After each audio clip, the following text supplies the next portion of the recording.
కాండము 35వ అధ్యాయం. మోషే ఇశ్రాయేలీయుల సర్వసమాజమును పోగుచేసి, మీరు చేయునట్లు యెహోవా ఆజ్ఞాపించిన విధులేవనగా 6 దినములు పనిచేయవలెను. 7వది మీకు పరిశుద్ధ దినము, అది యెహోవా విశ్రాంతి దినము. దానిలో పనిచేయు ప్రతివాడును మరణశిక్ష నొందును. విశ్రాంతి దినమున మీరు మీ ఇండ్లలో ఎక్కడనూ అగ్ని రాజబెట్టకూడదని వారితో చెప్పాను.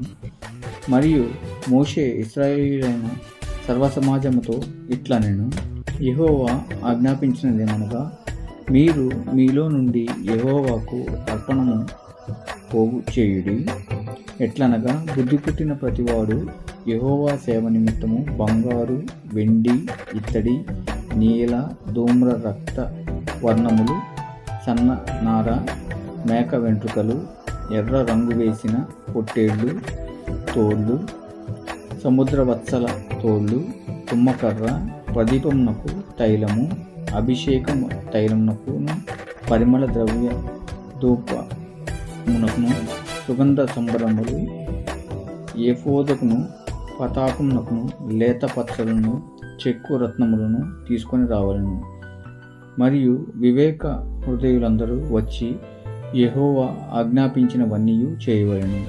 అవేవనగా, మందిరపు దాని గుడారము, దాని పైకప్పు, దాని కొలుపులు, దాని పలకలు, దాని అడ్డకర్రలు, దాని స్తంభములు, దాని దిమ్మలు, మందసము, దాని మోతకర్రలు, కరుణాపీఠము, కప్పు, తెర, బల్ల, దాని మోతకర్రలు, దాని ఉపకరణములన్నీయు, సన్నిధి రొట్టెలు, వెలుగు కొరకు దీపవృక్షము, దాని ఉపకరణములు, దాని ప్రదీపములు, దీపములకు తైలము, ధూపవేదిక, దాని మోతకర్రలు, అభిషేక తైలము, పరిమళ ద్రవ్య సంభారము, మందిర ద్వారమునకు తెర,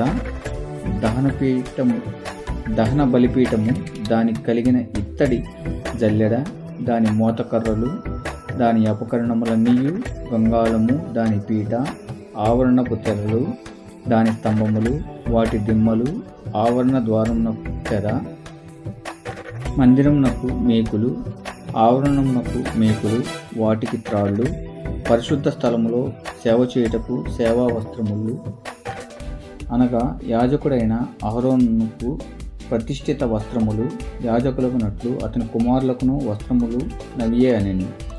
ఇశ్రాయేలు సమాజమంతయు మోషే ఎదుట నుండి వెడలిపోయెను. తరువాత ఎవని హృదయము వాని రేపెనో, ఎవని మనసు వాని ప్రేరేపించినో వారందరూ వచ్చి ప్రత్యక్షపు గుడారపు యొక్క పని కొరకును, దాని సమస్త సేవ కొరకును, ప్రతిష్ఠిత వస్త్రముల కొరకును యెహోవాకు అర్పణను తెచ్చిరి. స్త్రీలు కానీ పురుషులు కానీ ఎవరెవరి హృదయములు వారిని ప్రేరేపించిన వారందరూ యెహోవాకు బంగారు అర్పించిన ప్రతివాడును ముక్కరులను, పోగులను, ఉంగరములను, తావళములను, సమస్త విధమైన బంగారు వస్తువులను తెచ్చిరి. మరియు నీల ధూమ్ర రక్తవర్ణములు, సన్నపు నార, మేక వెంట్రుకలు, ఎర్ర రంగు వేసిన పొట్టేళ్ళు తోళ్ళు, సముద్ర వత్సల తోళ్ళు, వీటిలో ఏవి ఎవరి యొద్ద ఉండెనో వారు వాటిని తెచ్చిరి. వెండి కానీ ఇత్తడి కానీ ప్రతిష్ఠించిన ప్రతివాడును యెహోవాకు ఆ అర్పణ తెచ్చెను. ఆ సేవలో ఏ పనికైనను వచ్చు తుమ్మకర్ర ఎవని యొద్ద నుండెనో వాడు దానిని తెచ్చెను. మరియు వివేక హృదయము గల స్త్రీలందరూ తమ చేతులతో తాము వడికిన నీల ధూమ్ర రక్తవర్ణములు గల నూలును, సన్నపు నూలును తెచ్చిరి. ఏ స్త్రీలు జ్ఞానహృదయము గలవారై ప్రేరేపింపబడిరో వారందరూ మేక వెంట్రుకలు వడికిరి. ప్రధానులు ఎఫోదునకును, పతాకమునకును, చెక్కు రత్నములను, లేత పచ్చలను, సుగంధ ద్రవ్యమును, దీపమునకును, అభిషేక తైలమునకును, పరిమళ ధూపమునకును తైలము తెచ్చిరి. మోషే చేయవలనని యెహోవా ఆజ్ఞాపించిన పనులన్నిటి కొరకు ఇశ్రాయేలీయులలో పురుషులేమి స్త్రీలేమి తెచ్చుటకు ఎవరి హృదయములు వారిని ప్రేరేపించిన వారందరూ మనఃపూర్వకంగా యెహోవాకు అర్పణములు తెచ్చిరి.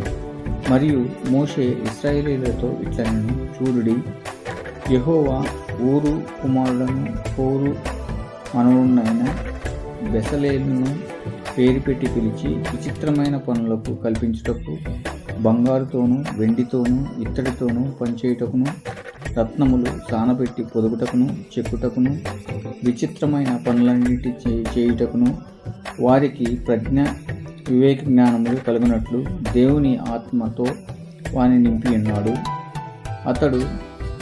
అతడును దాను గోత్రికును అషీసమాకు కుమారుడైన అహోలీయాబును ఇతరులకు నేర్చునట్లు వారికి బుద్ధి పుట్టించెను. చెక్కువాడేమి, చిత్రకారుడేమి, నీల ధూమ్ర రక్తవర్ణములతో సన్నపు నారతోనూ బుటా పని చేయువాడేమి, నేతగాడేమి చేయు సమస్త విధములైన పనులు అనగా ఏ పని అయినను చేయువారి యొక్కయు విచిత్రమైన పని కల్పించు వారి యొక్కయు పనులను చేయనట్లు ఆయన వారి హృదయములను జ్ఞానముతో నింపి ఉన్నాడు. దేవుడి పరిశుద్ధ వాక్యం దీవించును గాక. ఆమేన్.